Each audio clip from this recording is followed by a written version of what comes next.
neid põdramärke tee ääres tasub uskuda. Nendes kohtades on metsloomade teele sattumise oht kõrge. Märke paigaldatakse eelkõige liiklusõnnetuste andmete ja jahimeestelt kogutud teabe järele. Loomad liiguvad üle teede tavaliselt ikkagi hämaras, õhtuti, öösiti, varahommikuti ja liiguvad nad oma kindlaid radu mööda. Nad on väga konservatiivsed oma radade kasutamisel ja samu radu kasutatakse aastakümneid, isegi 100 aastaid. Nii nagu loomadel on oma rajad välja kujunenud omadele kohtadele, oleme meie oma maanteed ehitanud risti üle loomaradade. Kui märkate teele lähenevat ulukit või tee ääres toimetavaid ulukeid, siis roolis olles tuleb sujuvalt kiirust vähendada ja lülitada sisse ohutuled, et teisi juhte teavitada. Signaali ei tohi lasta, sellepärast et see võib ulukeid ehmatada ja isegi juba üle tee läinud loom võib siis tee peale tagasi tulla, sest kui teda ehmatada, siis ta tahab põgeneda, aga põgenemiseks on kõige kindlam see tee, kus ta on juba käinud ja kus teda ei ehmatatud. See on looma loogika, mida me peame teadma. Maanteel liigeldes tuleb alati hoida turvalist pikivahet, sest kunagi ei või teada, millal eessõitva auto eest ületab teed uluk ja võib toimuda äkiline pidurdamine.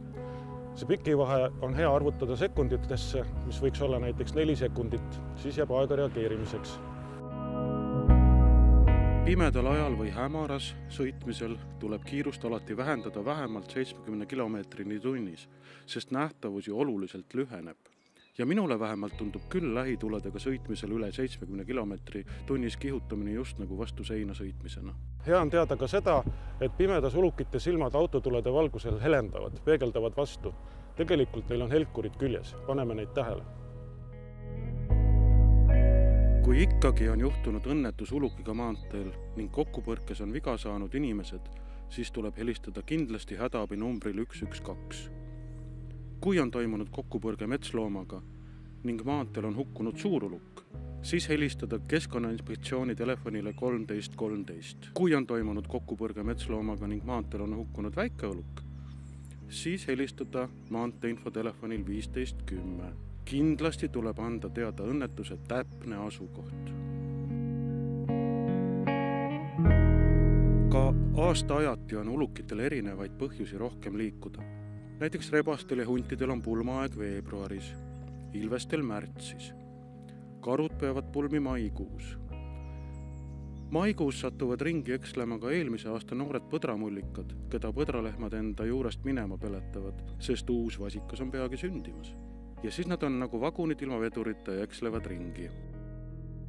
Metskitsede pulmaaeg on keset suve jaanipäeva paiku ja juuliski.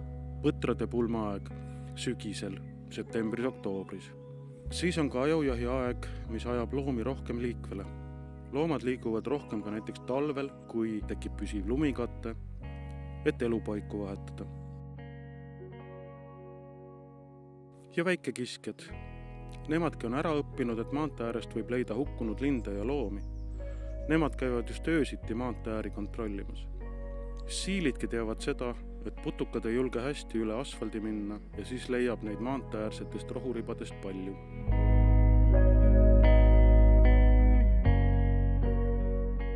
Olgem siis väga vastutustundlikud autoroolis.